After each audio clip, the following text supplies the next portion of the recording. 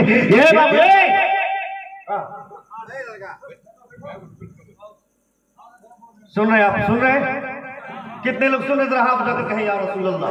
نعرے تکبیر، نعرے رسالت، علماء اہل سنت، علامہ شہاب الدین ثقافی صاحب قبلہ، نعرے تکبیر، نعرے رسالت۔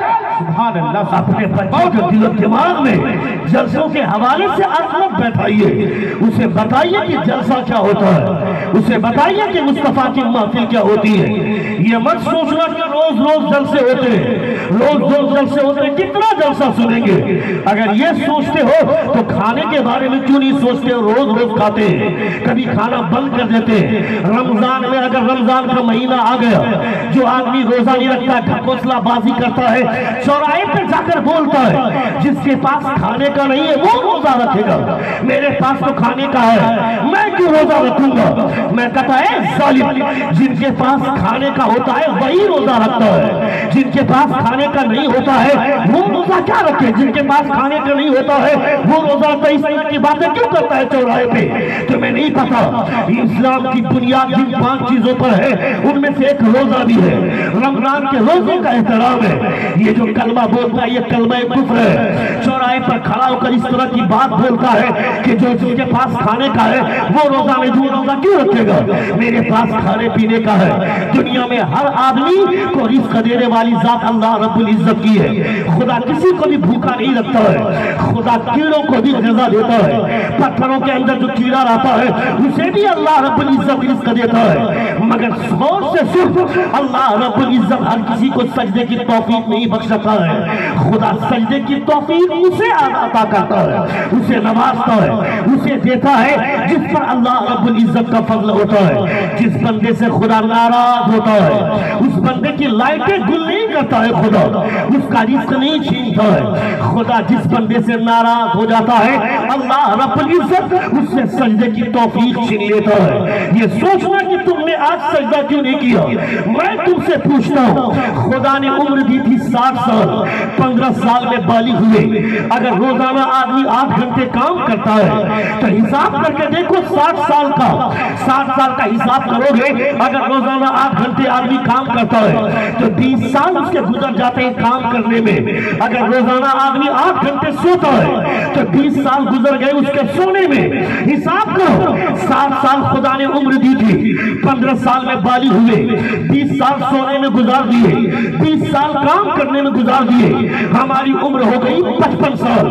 اب اگر روزانہ صبح کے بریک فاسٹ میں، دوپہر کے لنچ میں، رات کے ڈنر میں اگر ہم 10-10 منٹ کا وقت دیتے ہیں تو حساب کرو 60 سال میں آدمی کا 3 سال کھانے پینے میں نکل گیا، عمر بچی ہے 2 سال۔ یہ 2 سال بھی جی بھر کے عبادت نہ کیا تو پھر کیا کیا؟ 2 سال بھی اللہ رب العزت کی بارگاہ میں سجدہ نہ کیا تو کیا کیا؟ مسجد میں گئے بڑھاپے میں، وہاں جا کر مسجد پہنچے تو کبھی امام کی لنگی دیکھی، کبھی امام کا پیجامہ دیکھا، کبھی امام کی ناک دیکھی۔ اسی لیے آیا تھا کیا مسجد؟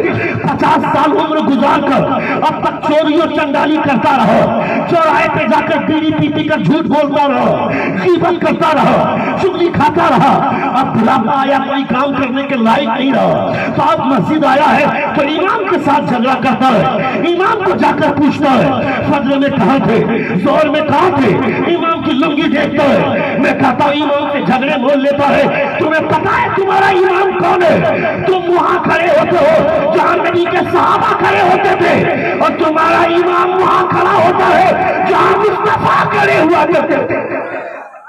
وہاں مصطفیٰ کھڑے ہوتے تھے، مصطفیٰ جان رحمت کے کھڑے ہونے کی جگہ ہے وہ، وہاں پہ کوئی ایسے ویسے آدمی کو کھڑے ہونے کا موقع کہاں ملتا ہے؟ وہاں جا کر کے وہاں مسجد میں گئے، ان 5 سالوں میں جا کر عبادت کرنی چاہیے، جی بھر کے۔ بڑھاپا آ گیا تو کیا ہوا؟ بڑھاپا آ گیا، وہ بڑھاپا اور جوانی کی ٹکریں ہم نے دیکھی ہے قرون اولیٰ کے دور میں۔ آج کل کی جوانی اور کیا حیثیت ہے اس بڑھاپے کی اور کیا حیثیت ہے اس جوانی کی؟ میں ان نوجوانوں کی بات کروں، یہ بھی کوئی جوانی اس کو بولیں گے جو چوراہے پر جا کر لڑکیوں کے ساتھ سگرم بازی کرے، آنے جانے والی لڑکیوں کے دوپٹے کی تعریف کرے، آنے جانے والی لڑکیوں کی زلفوں کی تعریف کرے۔ جوان لڑکا جوان لڑکی کے پیار میں ایسا مست ہو جاتا ہے، بولتا ہے شادی نہیں کراؤ گے تو جان دے دوں گا۔ میں کہتا ہے ظالم، ایک بے حیا لڑکی کے چکر میں جان دینے کی بات کرتا ہے، کون ہے یہ بے حیا لڑکی؟ اس کی خوبصورتی کا اتنا کمال ہے کیا کہ تو جان دینے پر مجبور ہو رہا ہے؟ اس کی خوبصورتی کی کیا حیثیت ہے؟ اگر دنیا میں کوئی خوبصورت چہرہ ہے تو وہ چہرہ ہے جن کے تعلق سے شیخ سعدی شیرازی فرماتے ہیں بلغ الغلابی کمالہ کشف تجابی جمالہ حسنت جمیع خصالہ صلوا علیہ وآلہ۔ He reached the highest place by his perfection. He removed the darkness by his beauty. دنیا کی تمام خوبصورتی ایک طرف اور میرے پیغمبر کے جلوے کی خوبصورتی ایک طرف، دنیا کے تمام خوبصورت چہروں پہ مصطفیٰ کا جلوہ بھاری ہو جائے. نعرے تکبیر، نعرے رسالت، مسلک اعلی حضرت علماء اہل سنت، سرزمین رحمت، جلسہ چالو، نعرے تکبیر. He reached the highest place by his perfection. He removed darkness by his duty. میرے پیغمبر کی خوبصورتی کا جواب کون لائے گا؟ میں کہتا ہوں سماج میں اتنی گندگی رہے گی. جوان لڑکا رات بھر ویڈیو چیٹنگ کرے گا، جوان لڑکا رات بھر ایک لڑکی سے بات کرے گا. یہ باپ کی ذمہ داری ہے کہ اپنے بچوں کے تعلق سے پوچھو. کبھی کبھی رات میں جھانک کر دیکھ لو اپنے بچوں کے کمرے میں، میرے بیٹے سے پھسپھسانے کی جو آواز آ رہی ہے، یہ جو سرگوشوں کی آواز آ رہی ہے، یہ جو ہلکی ہلکی گفتگو کی آواز آ رہی ہے، یہ کون سی آواز ہے؟ اسے اتنا آزاد مت چھوڑو. تم باپ ہو، کل قیامت کے دن تم سے پوچھا جائے گا. نماز پڑھ کے آج جنتی بن گیا، کل قیامت کے دن تیرا بیٹا اگر جہنمی کے صف میں رہا، وہی بیٹا تم کو جنت کی صف سے کھینچ کر باہر لائے گا، کہے گا مولا یہ میرا باپ ہے، نماز پڑھ کر خود جنتی بن گیا، مگر میں لڑکیوں کے ساتھ آوارہ گردی کرتا رہا، کبھی مجھے ٹوکا نہیں. رات کے 12 بجے لوٹوں یا 1 بجے گھر آؤں، کبھی میرا باپ پوچھتا نہیں تھا. اے پروردگار، اگر میرا باپ مجھ پر کڑی نظر رکھتا تو میں اپنے باپ کی بات مانتا ہوا آج ان کی طرح میں بھی جنتی ہو جاتا. اللہ رب العزت کا حکم ہوگا، لے جاؤ اسے بھی جہنم جس نے اپنے بچوں کو نہیں بتایا، خود سیلفش بن کر دنیا میں رہ گیا. اس لیے میں کہتا ہوں کہ ہر آدمی ذمہ دار ہے. حضور فرماتے کلکم مسئول عن رعیتی، ہر آدمی اپنے مسئول کی، ہر آدمی اپنی رعیت کا مسئول ہے. بیٹی کو ماں کے بارے میں پوچھا جائے گا، بیٹے کو باپ کو بیٹے کے بارے میں پوچھا جائے گا، ماں کو بیٹی کے بارے میں پوچھا جائے گا، استاد کو شاگرد کے بارے میں پوچھا جائے گا. کوئی بچنے والا نہیں ہے. ہر کوئی اپنی ذمہ داری کا احساس کرے. میرا بیٹا جوان ہو گیا، اس کو ابھی سے جوانی سے پہلے ہی اس کے دل و دماغ میں بیٹھایا جائے. کبھی کبھی گھر میں اپنے 4 لوگ ہیں نا، 4 لوگ بیٹھ کر اپنے گھر میں بیٹھ کر اپنی بیوی، میں خود ساتھ میں، ہمارے 2 بچے بیٹھ کر کے کبھی دین کی باتیں کریں. خدیجہ الکبریٰ کون تھی؟ رابعہ بصریہ کون تھی؟ حضرت فاطمہ کون خاتون ہے؟ ان کے بارے میں باتیں ہو تاکہ تمہارے بچے جانے. ورنہ رمضان کا 1 مہینہ روزہ رکھنے کے بعد تمہاری بیٹی جب شاپنگ کرنے کے لیے جائے گی، عید کی شاپنگ کے لیے وہ جائے گی، کہیں گی مجھ کو کرینہ کا ڈریس چاہیے، مجھ کو ثانیہ مرزا کی نثنی چاہیے، مجھ کو کیٹرینہ کیف کا ڈریس چاہیے. اس بے وقوف لڑکی سے پوچھ کہ کون ہے یہ کرینہ؟ 1 مہینے کا روزہ برباد کر کے آ رہی ہے. کون ہے یہ کرینہ؟ کون ہے یہ ثانیہ مرزا؟ اس کی بات کرتی ہے تو ثانیہ مرزا یہ جس کا اسٹیٹمنٹ ہے کہ شادی سے پہلے مجھے اپنے منگیتر، اپنے بوائے فرینڈ کا نائٹ پارٹنر بننے میں کوئی حرج نہیں ہے. تو اسے مسلمان کر جانتا ہے، وہ مسلمان کے نام پر کلنک کا بدنما داغ ہے، وہ مسلمان کے نام پر کلنک کا ٹیکا ہے. تو اسے مسلمان سمجھتا ہے. شادی سے پہلے پیار کا کوئی کنسپٹ نہیں ہے اپنی شریعت میں. یہ اسلام ہے، یہ مصطفیٰ کی شریعت ہے.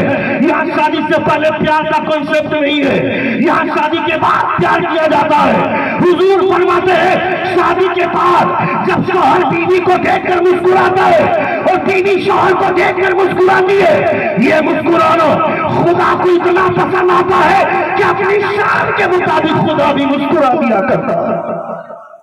شادی کا پہلے جو پیار ہوتا ہے اس پیار میں شیطان کا ہاتھ ہوتا ہے، مگر شادی کے بعد جو پیار ہوتا ہے اس پیار میں رحمان کا ہاتھ ہوتا ہے. اس لیے شادی سے پہلے کوئی پیار کی ڈھکوسلا بازی نہیں. یہ آوارہ گردی ہے، یہ بے حیائی ہے، یہ آوارگی ہے. تو شادی کے پہلے والے پیار کو پیار بولتا ہے. پیار کسے بولتے ہیں؟ کبھی ان علماء سے سنو کہ پیار کہتے کس کو ہے. رات کے سناٹے میں آدمی بستر پہ سویا تھا، نرم اور قدیرے بستر پر چین کی نیند سو رہا تھا. اچانک مؤذن نے پکار دیا، حی علی الصلاۃ، آؤ نماز کی طرف، حی علی الفلاح، آؤ کامیابی کی طرف. آدمی نیند سے جاگا، بستر چھوڑ دیا، پانی کے لیے وضو کے لیے پانی لیا، وضو بنا کر مصلی پہ کھڑا ہو گیا. اللہ رب العزت کے لیے سجدہ کرنے کی نیت باندھ کر اصلی پیار اور سچا عشق اسے بولتے. یہ سچا پیار ہے, یہ اصلی پیار ہے. اسے سچا عشق بولتے ہیں. جسے تو پیار بولتا ہے, جسے تو سچا عشق بولتا ہے, وہ عشق نہیں ہے, وہ آوارگی ہے, وہ لچا پن ہے, بے حیائی کا مظاہرہ ہے. میں کہتا ہوں ایک باپ کی ذمہ داری ہے کہ اپنے بچوں کے بارے میں سوچے, مگر جب باپ ہی کے دل و دماغ میں خرافات بسے ہو, جب باپ ہی کے دل و دماغ میں غلط نظریات پناہ لے چکے ہو, تو بتاؤ بچوں کی لائف کیسے بنے گی؟ بچوں کی لائف کے بارے میں اچھی سوچ کیسے رکھ سکتے ہیں؟ کیسے سوچیں گے کہ میرا بیٹا اچھا کام کرے گا جب باپ ہی رات بھر یوٹیوب میں گندی فلمیں دیکھے گا, جب باپ ہی جائے گا رنڈیوں کی ناچ دیکھے گا, لڑکیاں ناچتی رہیں گی اسٹیج پر, وہاں جا کر باپ بیٹھا رہے گا, تو بیٹا کیسے سبق سیکھے گا؟ بوڑھا آدمی جا کر بولتا ہے, اے بیٹے تو بہت دن تک زندہ رہے گا, مجھے دیکھنے دینا, میں کل مر جاؤں گا. میں کہتا ہوں مر بھی گیا تو یہ گناہ لے کر کے مرنے کا کیا فائدہ؟ تمہیں تو یہ بولنا چاہیے تھا, میرے لاڈلے تو بہت دن تک زندہ رہے گا, میں اب مرنے والا ہوں, اس لیے مجھے مسجد میں جا کر نماز ادا کرنی چاہیے, تاکہ یہ جو جتنے قدم جائیں گے ہم اتنے قدم پہ ثواب عطا فرمائے گا خدا. یہی ثواب اگر میں لے کر کے چلا جاؤں, ممکن ہے کہ کل قیامت کے دن اللہ رب العزت ہمیں نجات عطا فرمائے گا, میری مغفرت ہو جائے گی. شادی بیاہ کے موقع سے ایسے غلط رسومات ہم دیکھتے ہیں. ابھی ایک ہفتہ پہلے دمکا علاقے میں ایک شادی ہوئی, اس شادی کے موقع سے لڑکے والوں نے مجھے بھی دعوت دی, میرے رشتہ دار لے آتے ہیں, میں ان کی شادی میں گیا.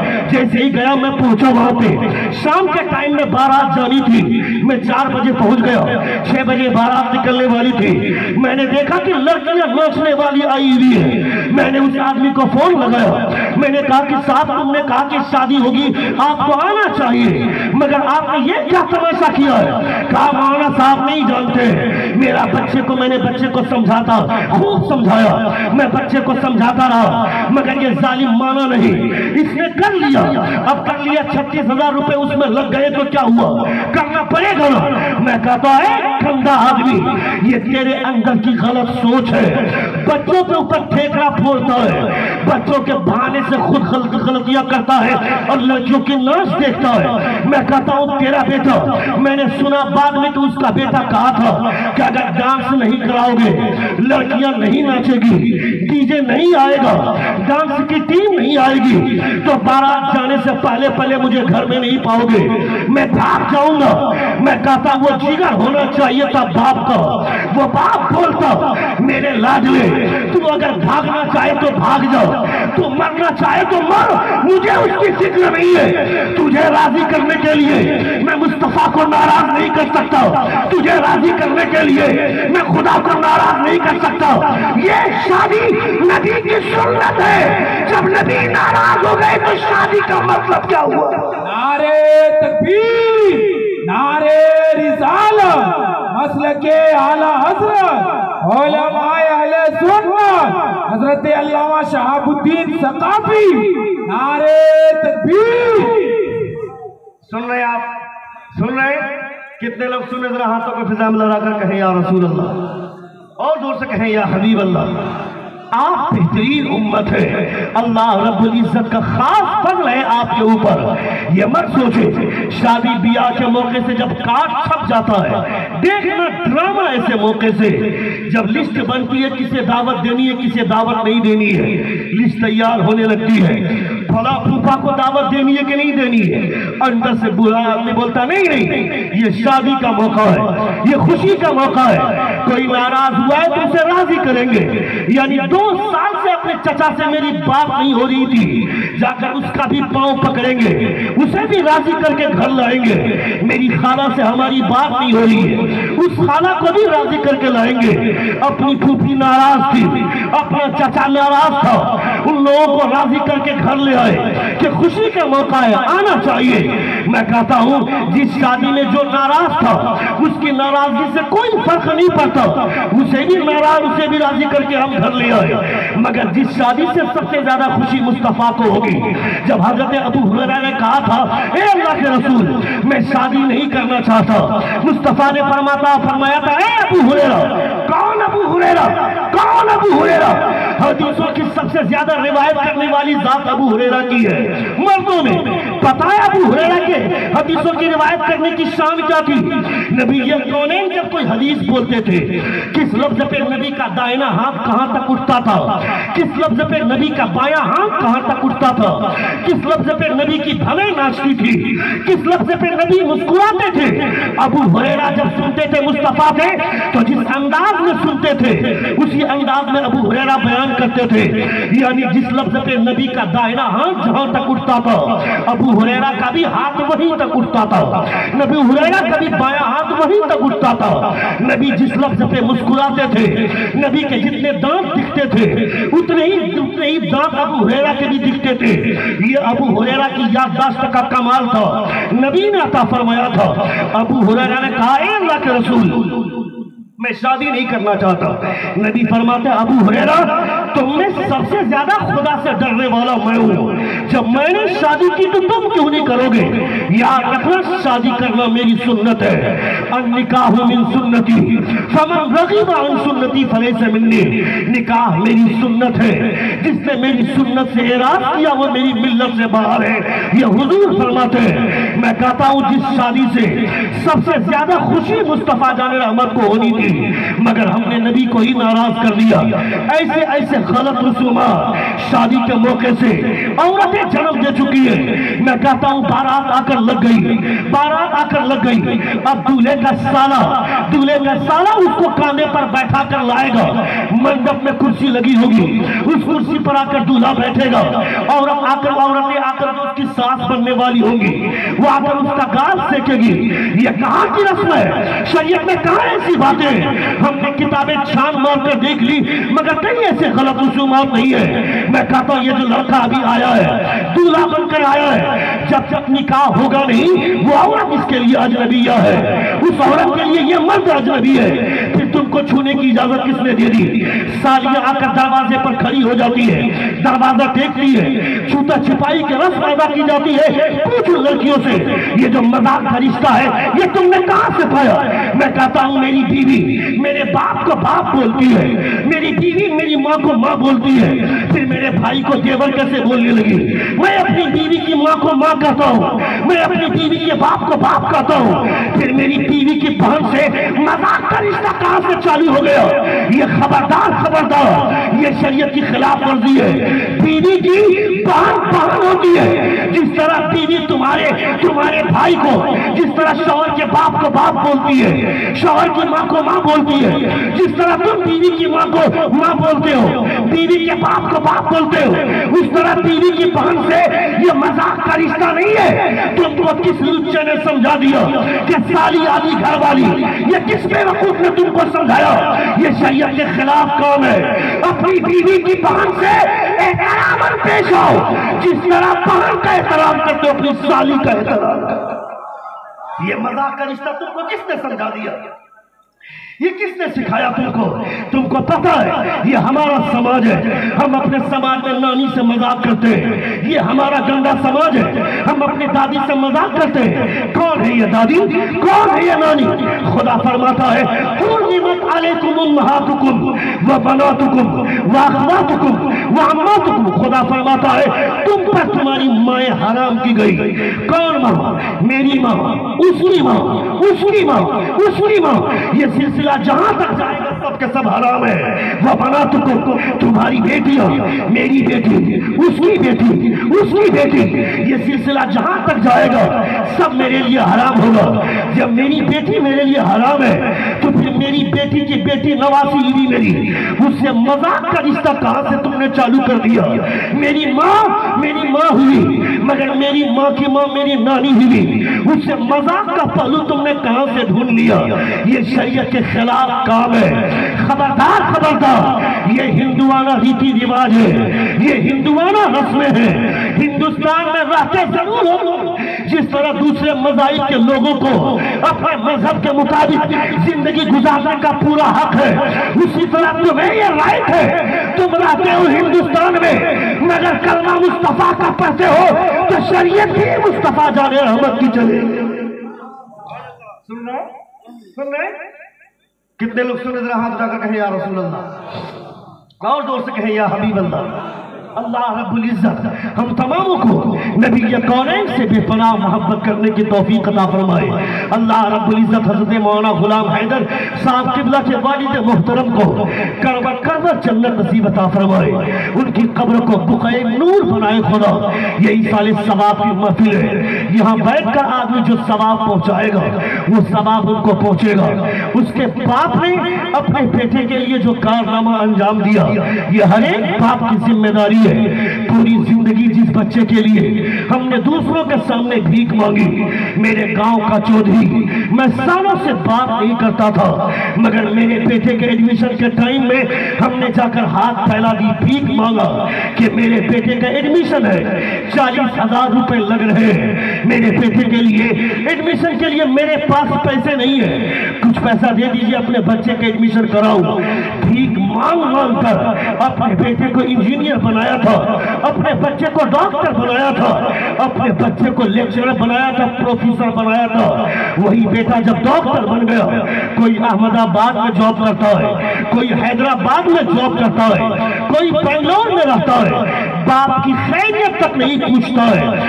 شادی ہو جانے کے بعد 1 مہینے کے اندر اندر وہ اپنی اوقات دکھاتا ہے، مگر ایک چھوٹا بچہ جس کو عالم دین بنایا تھا، اس بچے نے باپ کی موجودگی میں یہ احساس کر لیا تھا کہ مجھ کو خدا اگر جنت بھی دے گا تو دروازہ تو میرا باپ ہے، جب تک اس دروازے کو کراس نہ کروں جنت میں داخل کیسے ہو سکتا ہوں۔ وہ بچہ احساس کرتا ہے اور اپنے باپ کا احترام کرتا ہے۔ اسی لیے حضور فرماتے ہیں خدا نے اگر تمہیں 4 اولادیں دی ہیں، ان 4 اولادوں میں سے کسی ایک کو حافظ قرآن بنا دینا، کل قیامت کے میدان میں اس کی برکت سے خدا تجھے جنت میں مہر عطا فرمائے۔ نعرے تکبیر، نعرے رسالت، مسلک اعلی حضرت، علماء اہل سنت۔ ہر آدمی حافظ قرآن بن جائے یہ کوئی ضروری نہیں ہے، ہر آدمی عالم دین بن جائے یہ کوئی ضروری نہیں ہے، ہر آدمی مفسر بنے، ہر آدمی محدث بن جائے، ہر آدمی فقیہ بن جائے یہ کوئی ضروری نہیں ہے، مگر ہر آدمی چاہ لے تو ماں باپ کا فرما بردار بن جائے، ہر آدمی اگر چاہ لے تو مصطفیٰ کا وفادار بن جائے، ہر آدمی اگر چاہ لے تو اپنے پڑوس کا حق ادا کرنے والا بن جائے۔ یہ ہم نے سماج بنایا، اسی لیے اتنی محنتیں کی تھی کہ مصطفیٰ نے طائف کے میدان سے مصطفیٰ گزر رہے ہیں، مصطفیٰ کا بدن لہو لہار، اوباش بچوں کو لگا دیا مصطفیٰ کے پیچھے، پاگل کہہ کر لوگ پتھر مار رہے تھے مصطفیٰ کو۔ حضرت زید ساتھ میں نبی کونین سے فرماتے حضرت زید اے اللہ کے رسول ان لوگوں کے لیے بد دعا کیوں نہیں فرما دیتے ہیں؟ نبی فرماتے ہیں اے زید میں موسیٰ نہیں ہوں کہ اپنی قوم کے لیے بد دعا کروں، میں عیسیٰ بھی نہیں ہوں کہ اپنی قوم کے لیے بد دعا کروں، مجھے خدا نے رحمت للعالمین بنا کر بھیجا ہے، میں ان کے لیے کیسے بد دعا کروں؟ وہ میرے مصطفیٰ ہیں۔ پتھروں کی چوٹ کھا کھا کر مصطفیٰ نے اس گلشن کو آباد کیا تھا، مگر اس گلشن میں رہنے والے لوگ کہاں سے کہاں چلے گئے۔ آج شادی بیاہ کے موقع سے جن غلط رسومات کو ہم نے پناہ دی ہے ان میں سے غلط رسم سب سے زیادہ برے طریقے سے جو پھیلی ہوئی ہے یہ رسم جہیز ہے۔ یہ سماج کی گندگی کے نام پر اگر آدمی احساس کر لے یہ کتنا ناسور بنتا جا رہا ہے، یہ جہیز کی رسم کتنی ناسور ہے۔ اللہ رب العزت کی لعنت ہو ایسے لوگوں کو، شرم نہیں آتی ہے۔ بیٹا گھر میں پیدا ہوا بولتا ہے میرے گھر میں ڈسکور پیدا ہو گیا، میرے گھر میں پلسر جنم لے لیا، میرے گھر میں BMW کار پیدا ہو گیا۔ میں کہتا ہے ظالم تیرے ان غلط خیالات کی وجہ سے بنگلور میں سابرمتی میں جان دے دی عائشہ نام کی اس خاتون نے، اسی جہیز کی وجہ سے اس کا شوہر دیوس تھا جس نے جہیز کی وجہ سے اپنی بیوی کو اس کے میکے لے جا کر چھوڑ دیا تھا۔ اس عائشہ نام کی خاتون نے نام کا اثر تھا اس میں جو شوہر سے بے پناہ محبت کرتی تھی۔ وہ ظالم مرد ہوگا جس نے اپنی بیوی کو کہا جب بیوی کہتی ہے میں آپ کے بنا زندہ نہیں رہوں گی، شوہر بولتا ہے اگر زندہ نہیں رہوں گی مرنے سے پہلے موت کا ویڈیو بھیج دینا۔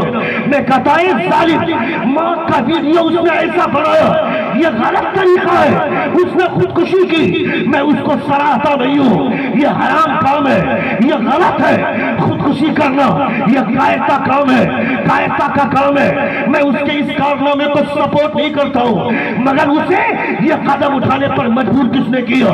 اسے یہاں تک لانے کے لیے مجبور کس نے کیا؟ تمہارے جیسے لچے لوگوں نے جو غلط خواہشات دل میں جگاتے ہیں اور شادی بیاہ کے موقع سے جہیز کے نام پر، جو جہیز کے نام پر جس کو عمر کا خواب دیکھتے ہیں، BMW کار کے سپنے دیکھتے ہیں، اے ظالم وہ عائشہ آج مری ہے، اگر تم نے یہ غلط رسموں کو بند نہ کیا، ایسی ہزاروں عائشہ ہیں جس کے سینے میں یہ آگ جل رہی ہے، میں کہتا ہوں اس رسم کو آج ختم کر دو تاکہ مصطفیٰ مدینے سے تم پر قلم فرمائے اور حضرت عائشہ کی روح تمہارے لیے مسکرائے۔ اللہ رب العزت ہم تمام کو نبی کونین کی شریعت کے مطابق زندگی گزارنے کی توفیق عطا فرمائے۔ یہ سراسیمگی کا ماحول، یہ بیچارگی کا ماحول، سماج اتنا گندا، اب تو مولوی لوگ بیٹھ کر کے پنچ میں بات کرتے ہیں، نہیں 2 لاکھ نہیں دے پائے گا، 1,80,000 میں ڈن کیجئے۔ ہمیں تو شرم آتی ہے ان مولویوں پر بھی، مجبور ہے صاحب، کریں گے تو کریں گے کیا؟ وہ مولوی اگر فتویٰ بڑھا گا کہ جہیز کے نام پر اگر 1000 روپیہ بھی دیتا ہے کہ یہ ڈیمانڈ کی بنیاد پر کہ یہ شرعاً جائز نہیں ہے، یہ حرام ہے، بیٹھ کر پنچایت میں مولوی فیصلہ کر رہا ہے، ایک عالم دین فیصلہ کر رہا ہے۔ اگر عالم دین فتویٰ دے گا تو عالم کی بیٹی کو کون اٹھائے گا؟ عالم کی بہن کو کون اٹھائے گا؟ ہم یہ سوچنے لگے ہیں، اس دور میں ہم نے قدم رکھا، مصباحی بن کے آ گئے، ثقافی بن کر کے آ گئے، لوگ جامعہ ازہر مصر سے فارغ ہو کر کے آ گئے، باپ بولتا ہے تمہاری شادی ہو رہی ہے، تم خاموش رہنا، تم مانگو گے تب نہ تمہارے اوپر فتویٰ لگے گا۔ وہاں پنچ میں ہم لوگ بیٹھیں گے، پنچ میں ہم لوگ بات کریں گے، ہم لوگ ڈیمانڈ کریں گے، یعنی ایک عالم کا منہ دبا دیا گیا، اس کی زبان بند کر دی گئی، چلے گئے بے حیا لوگ اور چلے لوگ بیٹھ کر کے پنچ میں بیٹھ کر بات کر رہے ہیں۔ میں کہتا ہوں کہ ایسے موقع سے ایک لڑکا بولتا ہے میں لڑکی کو دیکھنا چاہتا ہوں جس سے میں شادی کروں گا، یہ بے وقوف آدمی جو چوک پہ بیٹھ کر کے ہوائیں اڑاتا ہے، بیڑی پھونک پھونک کر چغلی بجاتا ہے، چغلی سینٹر کا ممبر بن کر یہ بولتا ہے یہ مولوی بن گیا، اس کو شرم نہیں ہے، اس کو حیا نہیں ہے، شادی سے پہلے ہم نے لڑکی نہیں دیکھی تھی، یہ لڑکی دیکھنے کی بات کرتا ہے۔ میں کہتا ہے ظالم، خدا فرماتا ہے لا جناح علیکم فیما عرضتم بہ من خطبۃ النساء او اکننتم، خدا فرماتا ہے جو لڑکی تمہیں اچھی لگے اسے نکاح کا پیغام دینے میں کوئی حرج نہیں ہے، یہ شریعت کا فتویٰ ہے۔ حضور اعلیٰ حضرت فرماتے ہیں تمہیں جو لڑکی پسند آئے، لڑکا چاہے تو لڑکی کا یہ دیکھنا، لڑکی کو دیکھنا جائز ہے، مگر طریقہ یہ ہے کہ لڑکی کو پتہ نہ چلے کہ اسے لڑکا دیکھنے کے لیے آیا ہے۔ یہاں تو پہلے سے بن ٹھن کے لڑکی تیار ہے، گھر والے تیار کر کے دیتے ہیں، جاؤ تمہیں دیکھنے آیا ہے، 15-20 لوگ آ کر کے دیکھتے ہیں، کون ہے یہ لوگ جس لڑکی کو دیکھ رہے ہیں؟ اس لڑکی کے لیے وہ لوگ غیر محرم ہیں، ان لوگوں کے لیے لڑکی غیر محرم ہے، ان 15 لوگوں میں سے وہ لڑکا نہیں ہے، دیکھے گا کون؟ شادی یہ 15 لوگ نہیں کریں گے، شادی ایک لڑکا کرے گا جو آیا ہی نہیں ہے، یہ 15 لوگ شادی کریں گے۔ یہ سماج کی گندگی نہیں ہے تو کیا ہے؟ یہ سماج کے غلط طریقے نہیں ہے تو کیا ہے؟ لڑکے کو دیکھنے کا حق ہے، مگر اس کے لیے طریقہ یہ ہے کہ لڑکی کو پتہ نہ چلے کہ اسے دیکھنے کے لیے آیا ہے، ورنہ جب لڑکی تیار ہوتی ہے، جب بالوں میں، جب زلفوں میں کنگھا کرتی ہے، تب اسے احساس ہوتا ہے پتہ نہیں میں پسند آؤں گی کہ نہیں آؤں گی، پتہ نہیں مجھے پسند کرے گا کہ نہیں کرے گا، پتہ نہیں مجھے چھانٹ تو نہیں دے گا۔ اور اگر یہاں سے کھا کر چلا گیا، مچھلی بھی کھایا، مرغا بھی کھایا، سلاد پاپڑ دہی سب کچھ کھا کر گیا، وہاں بے شرم کی طرح جواب دے دیا میرے بھائی کو پسند نہیں ہے، مجھے تو پسند آ گئی، میرا بھائی پسند نہیں کر رہا ہے، میرا سمجھی بول رہا ہے آواز لڑکی کی اچھی نہیں ہے۔ میں کہتا ہے ظالم، تیرا بیٹا پسند کرتا ہے تو اس کو کیوں نہیں بھیجا تھا؟ تیرا بھائی شادی کرے گا کیا؟ تیرا سمجھی شادی کرے گا کیا؟ سمجھی کو لے آیا، اس کا منہ تیز کر کے لے آیا کھانے کے لیے اپنے گھر میں کھلاتا. شادی کے موقع سے یہ غلط مسلمان اس سے گندگی نہیں پھیلے گی تو کیا پھیلے گی؟ ایک لڑکی کی دھڑکن بار بار دھڑکتی ہے, بار بار تیز ہوتی ہے. حضور فرماتے ہیں لڑکی کے اندر خوبصورتی بعد میں دیکھنا, پہلے اس کے اندر یہ دیکھنا کہ مصطفیٰ کی سنتوں کی تابعداری ہے یا نہیں.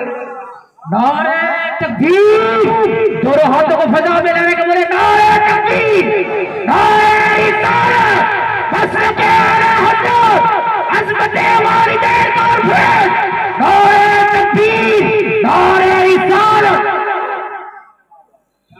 تقریباً 1 گھنٹے کی تقریر میری ہو چکی ہے اور 2 سے 3 منٹ کی گفتگو ملاحظہ فرمائیں. ایک بار اپنے دونوں ہاتھوں کو فضا میں لہرا کر کہیں یا رسول اللہ, اور دور سے کہیں یا حبیب اللہ. یہ ہمارے سماج کی گندگی ہے, نبی یہ کونین کی یہ تعلیمات نہیں ہے. ہم لوگ غلطی کرتے ہیں, دوسرے لوگ یہ بولتے ہیں یہ دیکھ سنیوں کے کارنامے, یہ دیکھ سنیوں کے کارنامے. دیوبندی کو ہم برا بولتے ہیں, دیوبندی کو گالیاں دیتے ہیں, مگر دیوبندی اپنی بچیوں کی شادی, اپنے بچوں کی شادی جمعہ کے دن مسجد میں کرواتا ہے. مگر ہم جمعہ کے دن کروائیں گے, بے وقوف ہے کیا؟ ہم مسجد میں شادی کروائیں گے, بے وقوف ہے کیا؟ جب تک ڈی جے نہیں بجے گا, جب تک لڑکیاں نہیں ناچے گی, جب تک ناچ نہیں ہوگا, تب تک میری شادی میں مزہ کہاں سے آئے گا؟ یہ کوئی شادی ہے کیا؟ اس طرح کے غلط رسومات, اس طرح کی گندی سوچ رکھ کر کے ہم شادی کرتے ہیں. حضور فرماتے ہیں شادی بیاہ کرنے سے پہلے اپنی جس لڑکی کو دیکھنا ہے اس لڑکی کے اندر دینداری دیکھو, اس لڑکی کے اندر حیا دیکھو, اس لڑکی کے اندر دیکھو نماز پنجگانہ کی توفیق اسے حاصل ہے کہ نہیں ہے. ورنہ جس طرح آج تمہارے ساتھ ہوتا ہے, دکان بند کر کے رات میں گھر لوٹے, فیکٹری سے گھر لوٹے, مزدوری کے بعد گھر لوٹے رات کے 9 بجے, بیوی کو بولا کھانا دو, جب بیوی کو ہم نے کھانا مانگا بیوی بولتی ہے رک جائیے نا, کم کم کے سیریل کا آخری پرچار چل رہا ہے, ساس بہو کی کہانی والا سیریل, اس کا آخری وگیاپن ہے, اس کا آخری پرچار چل رہا ہے, رک جائیے ختم ہوتے ہی کھانا دے دوں گی. میں کہتا ہوں دینیات نہ دیکھنے کی وجہ سے ایسے جوابات ملتے ہیں. اگر اس لڑکی کے اندر دینداری ہوتی, اس خاتون کے اندر وفا نام کی چیز ہوتی, تو وہ لڑکی بولتی, میری بیوی بولتی میرے سرتاج رک جائیے نا کھانا دوں گی, ابھی میں نے عشاء کی نماز نہیں پڑھی ہے, عشاء کی نماز پڑھنے کے بعد اگر میں کھانا آپ کو دی تو اس کھانے میں برکتیں بھی اور لذتیں بھی خدا آسمان سے عطا فرمائے. نماز کی برکت, نماز کی برکتوں سے حضرت ابن سجا کرمانی رضی اللہ تعالیٰ عنہ, یہ میری آخری بات ہوگی سن لیجیے. حضرت ابن سجا کرمانی, ہم اپنے بیٹوں کے لیے رشتہ تلاش کرنے جاتے ہیں کہاں؟ جس کے پاس بینک کا اور بیلنس ہو, جس کے پاس 4 ویلر کار ہو, جس کی بلڈنگ آسمان سے بات کرتی ہو, وہاں پہنچتے. حضرت ابن سجا کرمانی رضی اللہ تعالیٰ عنہ پہنچے رات کے سناٹے میں. پہلے انہوں نے اپنی بیٹی سے پوچھا, ہم تو اپنی بیٹی سے پوچھتے تک نہیں ہیں, میری بیٹی کو پوچھنا چاہیے تھا. نبی کونین صلی اللہ علیہ وسلم کو دوسرے کی بیٹیوں پر اختیار تھا. اپنی قوم میں سے, اپنی امت میں سے مصطفیٰ کس لڑکی کا نکاح جس لڑکے سے کروانا چاہے مصطفیٰ کو ادھیکار تھا, مصطفیٰ کو اختیار تھا, وہ چاہے تو کروا سکتے ہیں. حضرت زید رضی اللہ تعالیٰ عنہ سے مصطفیٰ نے فرمایا اے زید جاؤ, میں نے تم اپنے نکاح کا پیغام زینب کو دے دینا, میں نے تمہاری شادی طے کر دی ہے. حضرت زید رشتہ لے کر کے زینب کی بارگاہ میں پہنچے. حضرت زینب سے کہا کہ اے زینب میں تم سے نکاح کرنا چاہتا ہوں. کہا تمہاری حیثیت کیا ہے؟ میں خاندان قریش سے تعلق رکھتی ہوں اور تم ایک غلام ہو. کہا مجھے نبی نے بھیجا ہے. کہا نبی نے بھیجا ہے تو کیا ہوا؟ میری زندگی کا مالک میں ہوں, میں جس کو شوہر بنانا چاہوں اسے شوہر بنا سکتا ہوں.